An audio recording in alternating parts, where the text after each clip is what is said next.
Ka hura tū manawa wiri, ka hura tū manawa pore, ka hura tū manawa uha.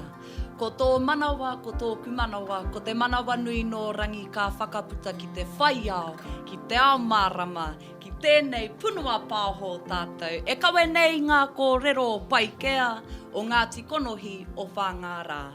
Welcome to our very first Whangara Farms podcast series. And I say series number 1 because we're going to have more after this, fingers crossed. I'm your host, Hine Mihiata. Ko ngai te riwa I te hapu, ko ngā tikonohi te iwi, ko Whangara te ukaipo.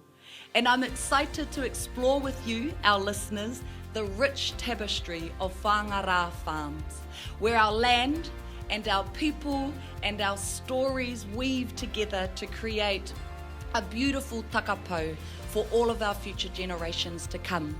So, we have 5 episodes as part of this series, and each of those episodes we're going to explore a key theme. Those key themes are our people, our taiao, our farm and the effect that the Cyclone Gabrielle had on our farms, diversification and what the future might hold for Whangara Farms. So, whether you are a seasoned farmer or you're a shareholder, or you whakapapa to ngā tikonohi o Whangara, or you might just be somebody that's interested in what Whangara Farms is up to. I invite you to grab a cup of tea, whakarongo mai, and be inspired by the kōrero that will be shared with us by our guests. Today we're going to be exploring taiao as a concept that's important to not only Whangara Farms, but to all of our whānau of Whangara mai tawhiti. Before we introduce our guests and jump into our wānanga today, it's important to note that when we refer to the concept of taiao, we don't just mean the environment, land and sea. What we're actually referring to is a living, breathing entity that we whakapapa to, and as Māori, we understand that we're a part of the taiao itself. So we need to work hard at ensuring our taiao is kept healthy for our future generations. Our newly established Taiao Committee, who we're very lucky to have 2 joining us today, is made up of passionate advocates and drivers for the protection and restoration of our taiao. Our guests, the Kupenga Combo Duo Mighty Team, are going to talk to us about climate change and how we can help address this issue by combining science and tikanga Māori. They're going to share with us some of the innovative sustainability practices and community initiatives that they're leading out within Whangara communities. You'll soon see and hopefully hear and discover that today's podcast isn't just about learning, but we hope to inspire some action, some change and some motivation. With that said, I'll let our guests introduce themselves, maybe starting with you, Matire. Tēnā koe, hene Mihiata. Ka nui te mahi ki a koe. I te taha o tōku pāpā, ko hukurangi te maunga, ko waiapu te awa ko Ngāti Parau te iwi. I te taha o tōku mama, he uri ahau, no Ngāti Konohi, Ngāti Onioni, te aitanga hauiti hoki, ko Matire Kupenga-Wanoa ahau. Kia ora, there's some strong whakapapa there, and we have to do a shout out to Tama. Your son. We do kapahaka together for Whangara mai tawhiti. No reira tēnā koutou. And your tungane, Phil. Oh, tērei. I just follow her whakapapa exactly as like mine, but ko Phil Kupenga tēnā koutou. Kia ora, tēnā kōrua. And it's really awesome to have you, Phil, here today, and we want to give you a special shout out because we know that you planted the seed almost for this whole kaupapa to happen, and you are the conduit between our Whangara Farms, Haututu, who have established this incredible studio, and our awesome production team, so that we could make this happen. So tēnā koe o tira, tēnā kōrua. So we are going to jump straight into our first question.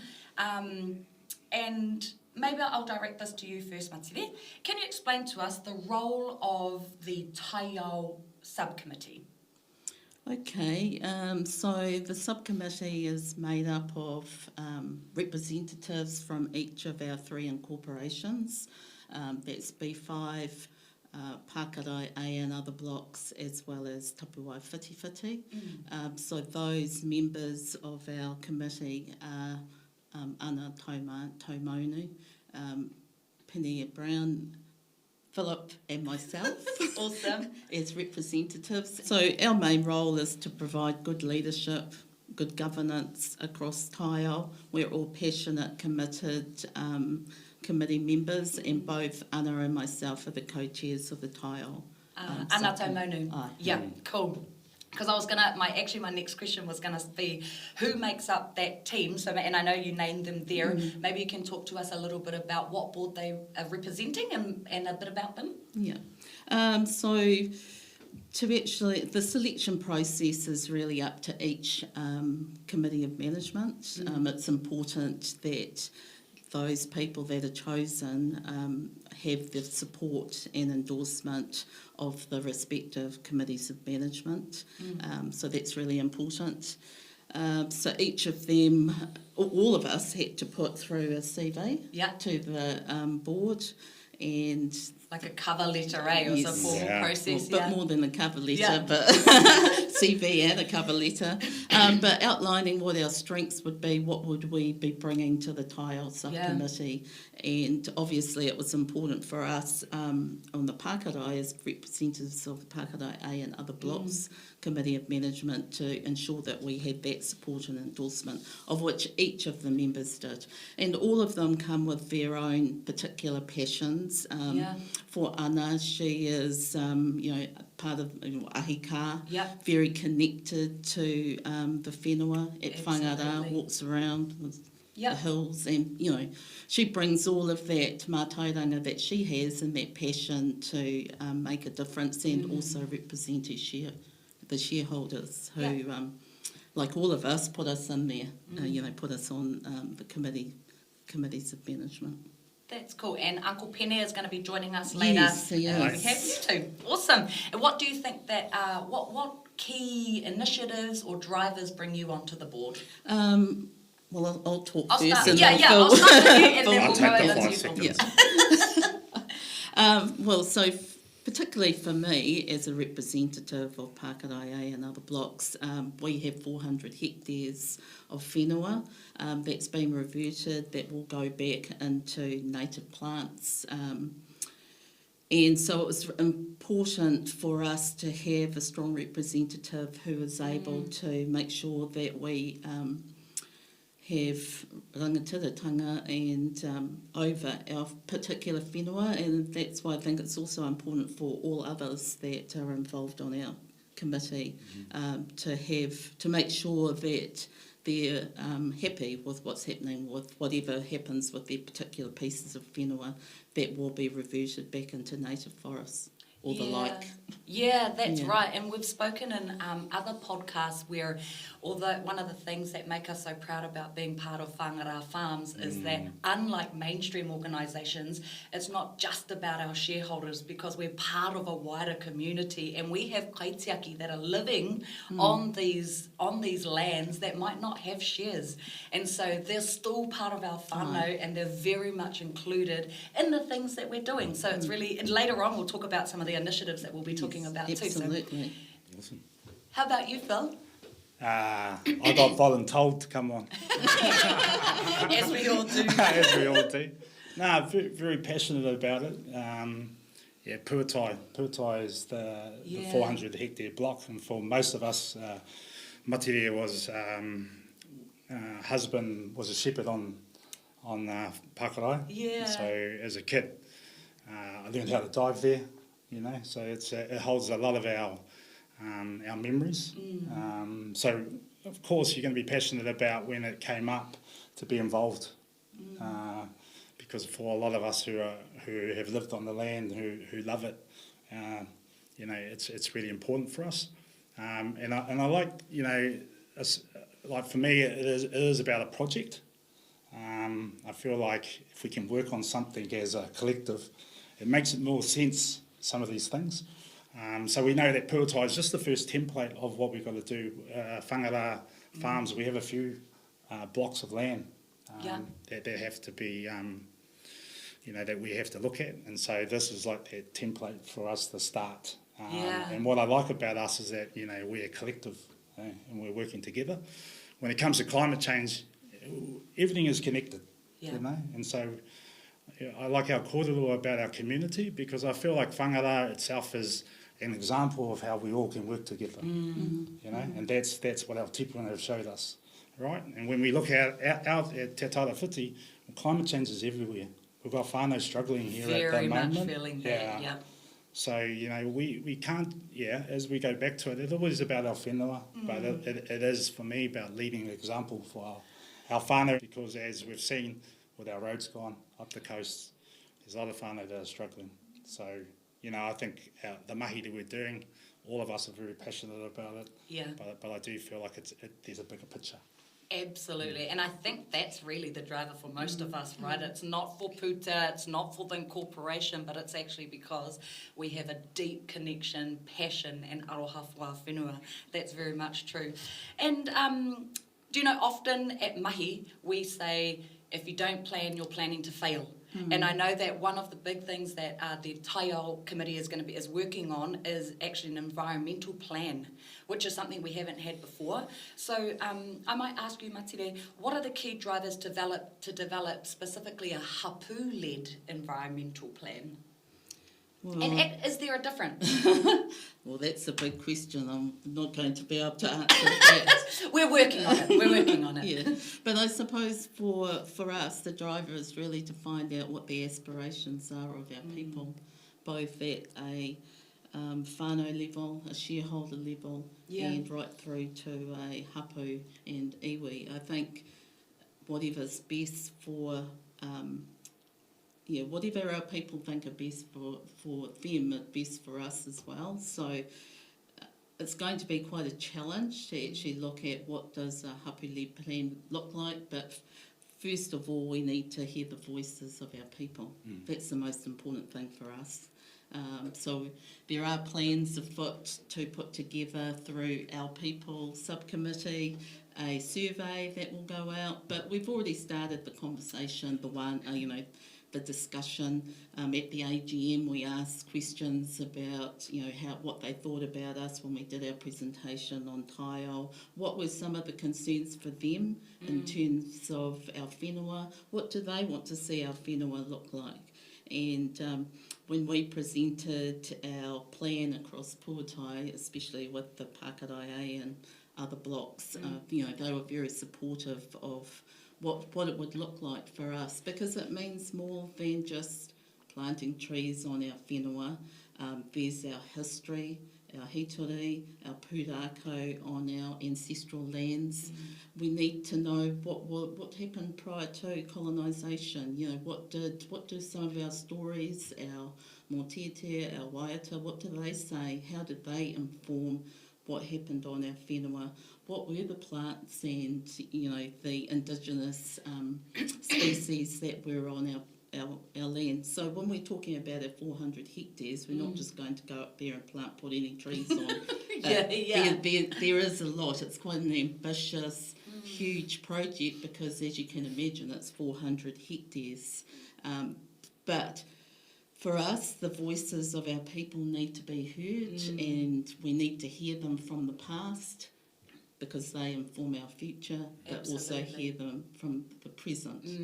So that, first and foremost, is very important with us. And just to quickly clarify, when we're talking about the hapu-led environmental plan, it's not just for that 400 hectares, right? It's for the whole entirety of it. No, so the 400 hectares really is just a template for how we would look at, the project plan is just a template for how we would approach and look at all of our whenua across Whangara farms. Is it kind of like a pilot? Yes. Pilot program, we validate that, we know it works, iron out the kinks, and then we'll be able to and then that would be the template that rolls across Whangara farms. Gotcha. And really each committee of management, shareholders, whānau, they make their own decisions about their whenua and what's best for them. But this is a template that you can utilise rather than coming up with your own model. Actually, here's a model that we think that works. These were the species and the plants that were important and good for those pieces of whenua, but hey, you may have your own, there may be other histories, other stories, other plants that are more suited. So it's really drawing back to our own mātauranga and also the importance of having mana motuhake over our own land, our whenua, and being in the seat where we're making all the decisions. But those decisions are also based on hearing what people informed and by our people. Aspirations and what they're thinking as well. And our ahi ka are very important because they're the people that are living in the whenua at the moment. That's right. You know, so there's all that. It's a collective thing.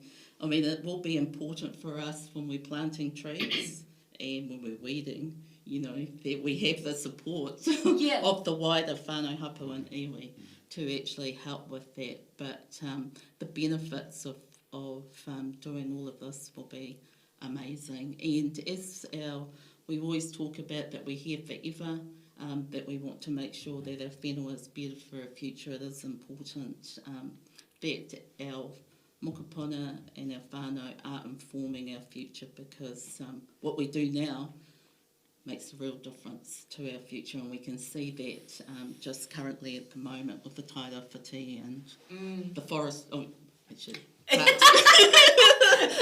Cut forestry out. Being honest, it's an honest podcast here, whānau.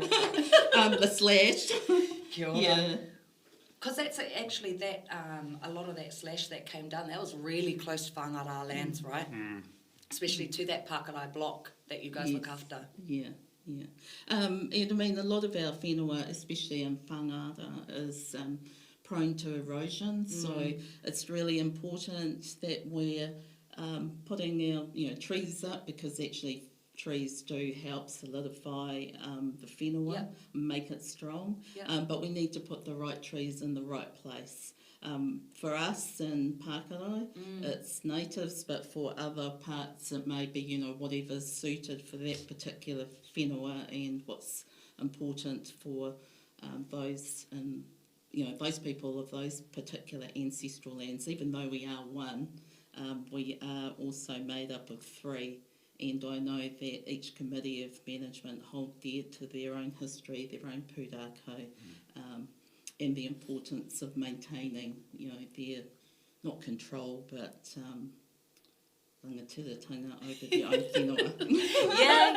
No, that's very true. And one thing that I heard in an earlier podcast with Uncle Barney, when we talked about the future and vision, what we hope for the future is that actually we're not mandated by a Pākehā structure like an incorporation or committees where they wehe us into these groups, but actually it's our tino rangatiratanga that allows us to create, for example, hapu-led environmental plans.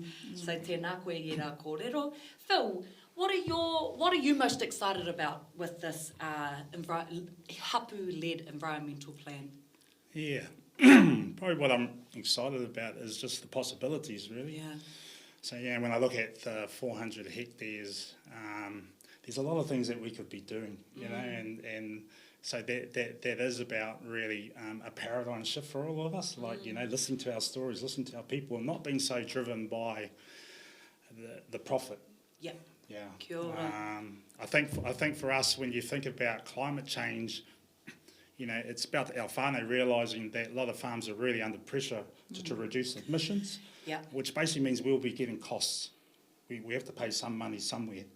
And major costs too. And major costs, right? So that's, when we talk about climate change, yes, it is about that sort of stuff, but farms will be under a bit of a pressure to reduce. If we don't, we've got to pay a bill, which will affect always our financial bottom line.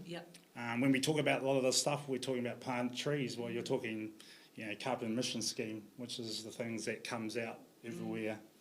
Like farmers are really under that pressure of a bottom line thing, which is what we've got to consider, because we are an operational farm.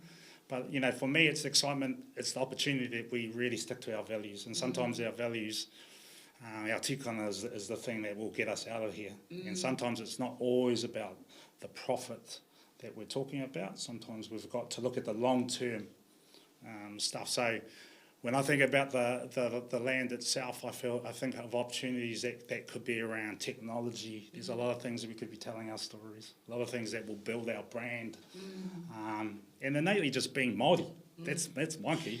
I was going to say, this just sounds very much like Māori thinking. Just being Māori, you know.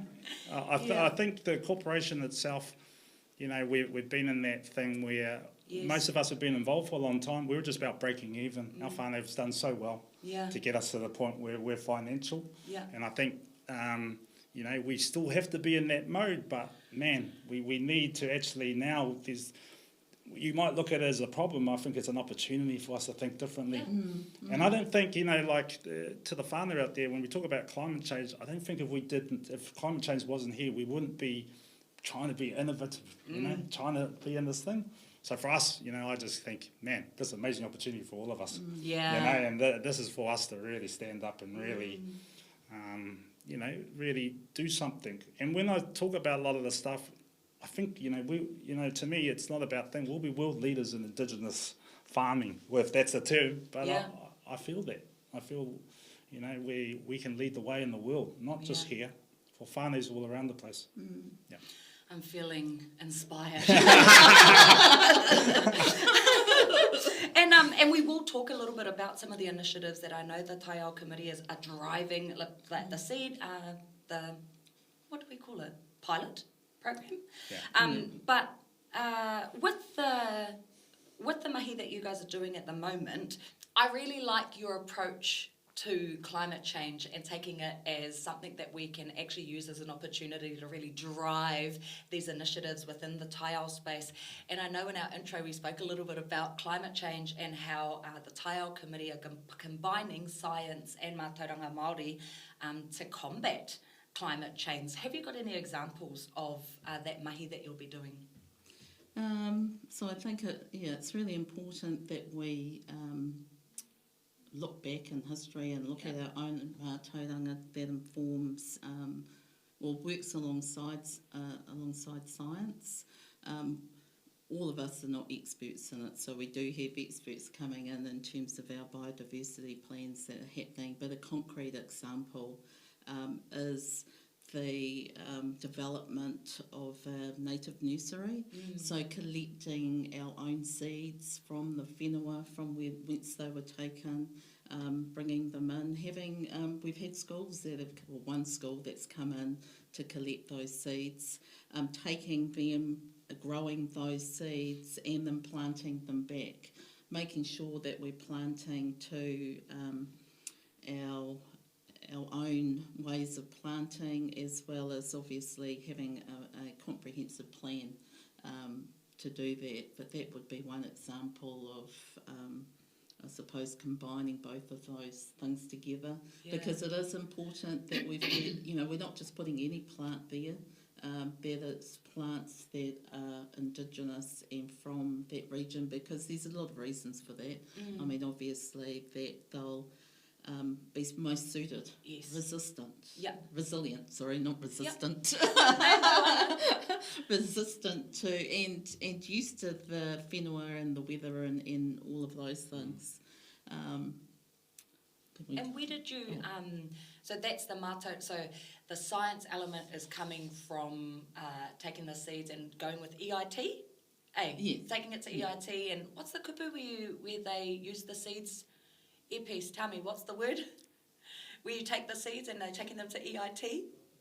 Propagate. Propagate. Oh, yeah. Learn something every day. Thank you, Earpiece. Propagate them at EIT, and then you take them back to Whangara, where you'll be planting them into the pilot program space. And then the mātauranga Māori, where have you attained that knowledge from? We're still trying to attain that knowledge. Kei te pai tere, it's all about, learning, eh? We're still on our journey. Nothing's, it's still at its development phase, really. Although, interesting, when I was talking to Anna, there is, talking about science, you can actually do DNA testing. Yes.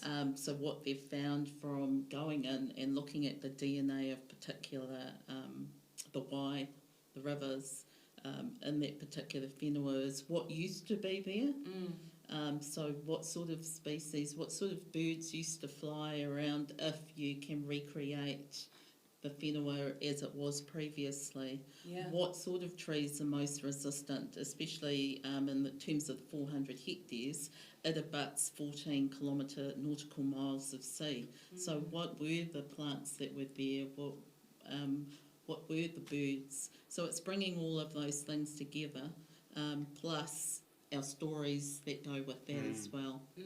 So we're very much at that developmental stage, but we have had, as we said, the school has come through, collected the seeds, so it is important that all of us are able to walk on our whenua, collect our seeds, know and plant them, propagate them, plant them, take them back, care for them in a nursery that's maybe situated in Whangara, so there's opportunity for jobs there. There may be some data collection from that. So I think this is the thing, is that the opportunities are vast, and there's lots of opportunities for us to really make a difference and not only inspire us but aspirational as well.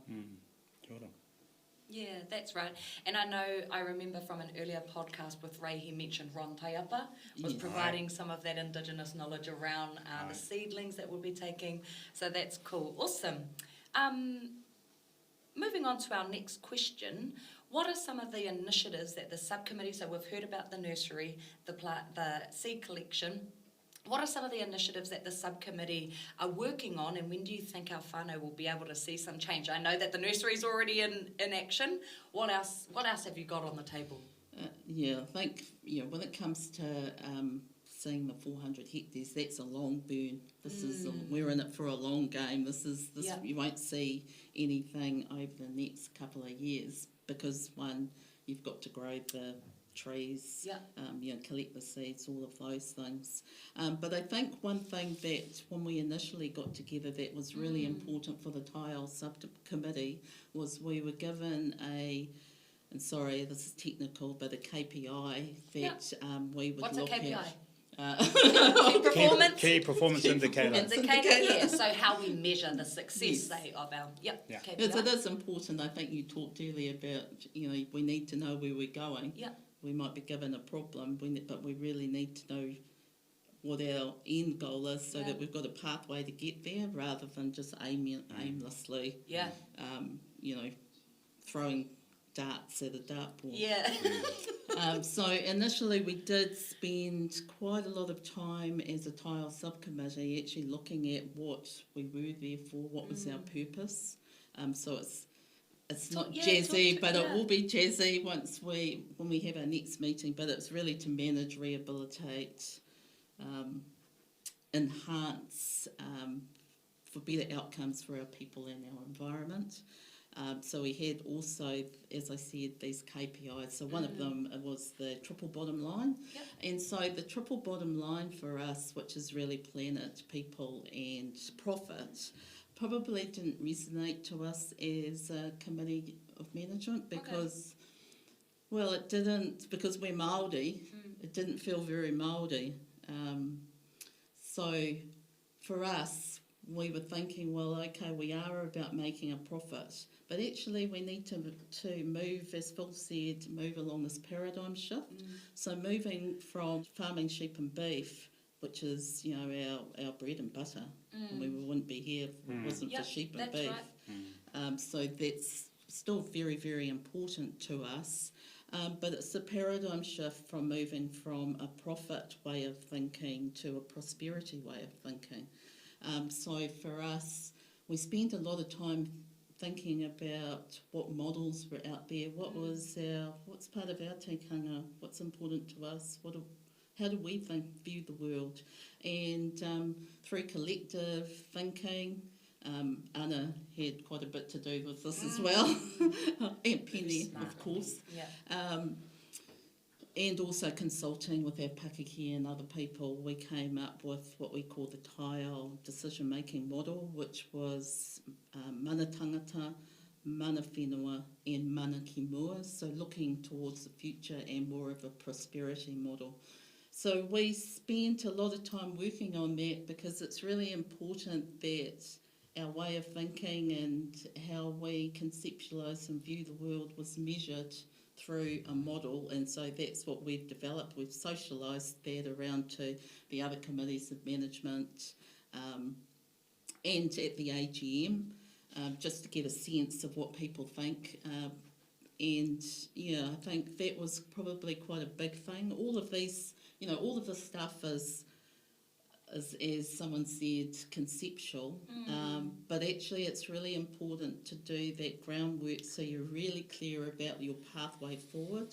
And so for us, that model of way that we're thinking will be overlaid over every project that we do. So what that means to us when we think about environment and we look at our guiding principles of manaaki, rangatira. Okay, keep on, help me whānau. Is that if we were thinking about the environment and, okay, if we were going to, if we're looking at the concept of manaaki, so what does that look like? How does, in an environmental space, does that impact our people?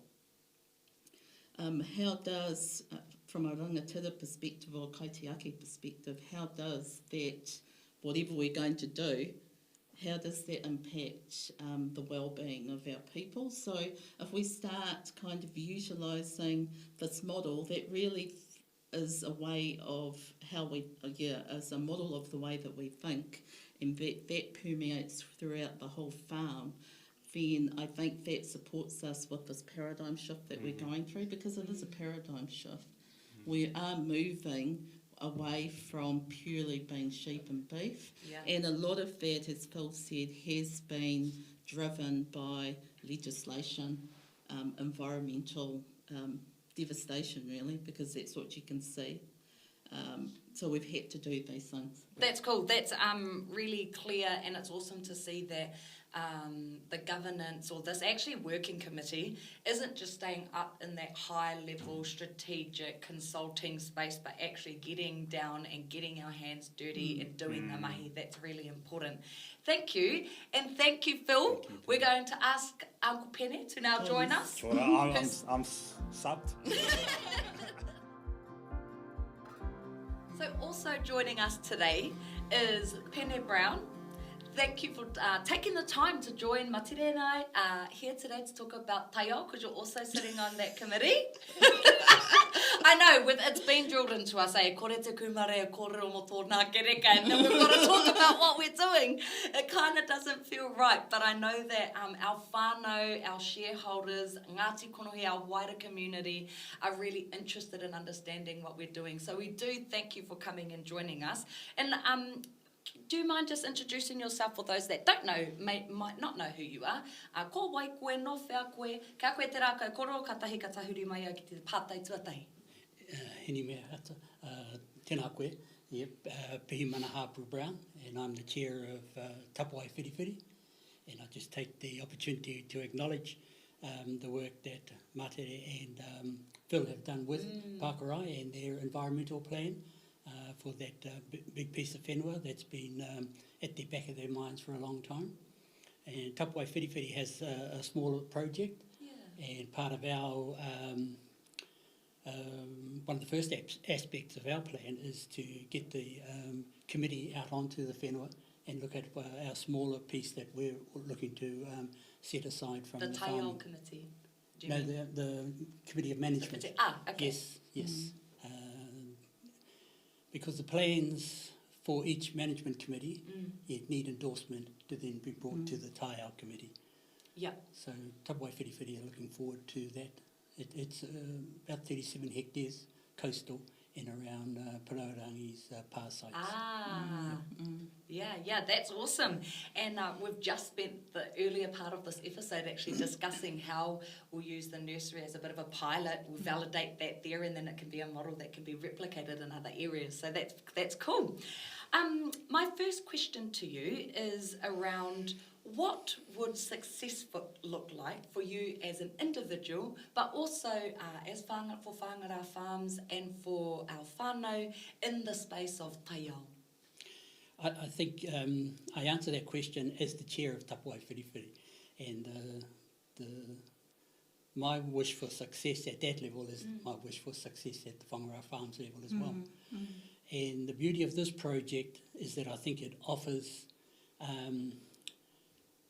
for people in the future, for shareholders and hapu and whānau members, it offers a lot more engagement into the whenua than if we just stay as a solid farming reporting back business. Incorporation. We're losing too many of our younger ones. Yeah. And the Taiao is something that they can come to the table with their own understandings, whereas sometimes with farming you've got to reintroduce everybody into why the number of dead sheep in a year are important. And I think it's a new type of currency is the word I like. It's a new way of engaging with shareholders to come in the future. Yeah, that's a really interesting take on it. And I think that with the awareness of climate change in particular, our rangatahi are becoming very much more, they're resonating with the Taiao kōrero, right? They want to understand how they can improve it, and they know that they're also only guardians for a certain amount of time, and that we want to ensure that our Taiao is left in a space that's better for their mokopuna, and their mokopuna's mokopuna. So marama no ki ira koro, tēnā koe ira kōrero. What about you, Matire? Being on the committee, also be on the Taiao committee, as well as Pākarai representative on the Taiao committee, what do you think success will look like for our shareholders, for our farming staff, for our whānau, for our Waira Ngāti Kunohi and Hapu Iwi that are from Whangara? What does that look like for you? Well, success for me on the Taiao, and that's personally as well as being representative on both of these committees, is for me that our waterways are clean, that our we can go and get a tono. I'm not saying that you can't now, but that our moana, when we go down to our sea, that the sea isn't full of silt, that there's limited, or we mitigate the risk of erosion, that our trees, our native species are back on our whenua, and that it brings our manu back, that our people are able to go and walk through our forests, our native forests, and onto our whenua, and actually feel like what it was like pre-colonisation. That we have our history and our storyboards up. Maybe we have a bit of technology, so when you're looking at the sea pike, it comes towards you. I don't know. You never know. I mean, blue sky thinking. Why not? And, our history and our pūrākau are there for all of our generations in the future. So they're not lost, eh? So they're not lost. So I think there's lots of opportunities, and I think that's why we're all so excited to be involved in the Taiao space, because everything is interconnected. Everything. Yeah. So is that whakatauki, which I think we've got on our website. What is it? Oh, hey, I better look at my paper. No. Te toto, te tangata, he kai, te oranga, or te tangata, te whenua. And, that for me resonates in terms of what I visualise for our future. I could wholeheartedly see my mokopuna, and I can imagine them living in that kind of world where their feet can be on the ground, in the grass, and say that they are standing in their ukaipo on their whenua. Was there any, other than what Matire has shared, is there anything that you would add to that kind of vision of where you expect? It's a bit waffly, eh? It's very easy to augment it, and I'm sure if Phil was here, he would respond accordingly as well. And it's the new technologies are able to exist in all those spaces that we're talking about. And it's, once again, I'm using that word, engagement and participation. Yeah. It's meaningful to your mokopuna, and that they will have tools of which they can engage and participate wherever they are, whenever they want. as sometime in the future. I Yeah. think that's an exciting thing too. Yeah, particularly because not a lot of our whānau even still live at home, right? Yes. We have whānau overseas, so yeah, the more that we can, ko wā mātauringa ki ngā rākau atu Pākehā, hei oranga mo te tinana, why not?